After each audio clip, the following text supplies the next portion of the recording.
अक्सर आपने कई सीरियल किलरों की कहानी सुनी होगी और आज भी इस वीडियो में एक ऐसी सीरियल कहानी के बारे में जानेंगे। नमस्कार, मैं हूं आपके साथ अंकिता शर्मा। देखिए, 4 कैब ड्राइवर्स की हत्या की और उसके बाद शवों को उत्तराखंड की पहाड़ियों से गहरी खाई में फेंक दिया। गिरफ्तार आरोपी की पहचान अजय लांबा के रूप में हुई है, जो दिल्ली के इंडिया गेट के इलाके से पकड़ा गया है। अब पुलिस को एक बड़ी सफलता हाथ लगी है और पुलिस के अनुसार बताया जा रहा है कि ये जो गिरोह है वो पिछले कई वर्षों से एक्टिव था।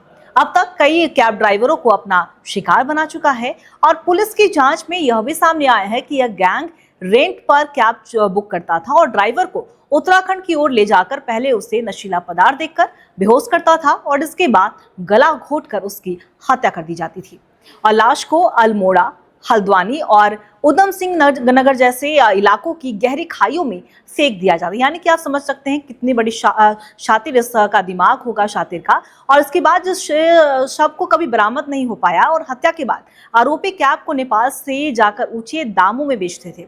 दिल्ली पुलिस क्राइम ब्रांच की टीम ने लगभग 25 साल से फरार चल रहे इस खतरनाक अपराधी को आखिरकार गिरफ्तार करने में कामयाबी हासिल कर ही ली।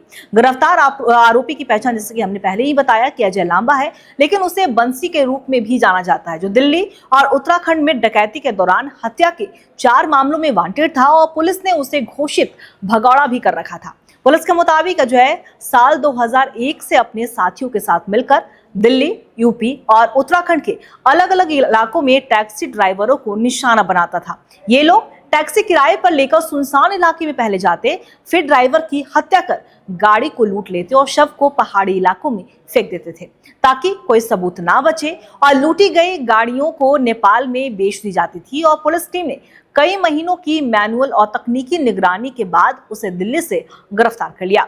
और देखिए, ये भी हम जानेंगे इस वीडियो में कि आखिर पुलिस जांच में क्या खुलासा हुआ है। देखिए, पुलिस जांच में यह भी खुलासा हुआ है कि अजय 2008 से 2018 तक नेपाल में ही रहा और इसके बाद वह देहरादून आ गया और परिवार के साथ रहने लगा। वहीं साल 2020 से वह उड़ीसा से दिल्ली समेत देश के अन्य हिस्सों में गांजा सप्लाई करने वाले गिरोह से जुड़ गया और 2021 में एनडीपीएस एक्ट के तहत सागरपुर थाने में उसके खिलाफ केस दर्ज हुआ और 2024 में उड़ीसा के बेराहमपुर में एक ज्वेलरी शॉप में डकैती के मामले में भी उसे गिरफ्तार किया गया था।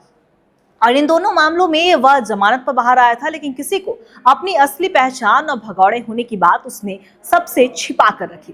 फिलहाल पुलिस उससे आगे की पूछताछ कर रही है और केस की गहराई से भी जांच की जा रही है। क्या सिर्फ इसने इतनी ही हत्याएं की हैं या फिर हत्याओं का जो रेट है वो और ज्यादा बड़ा है।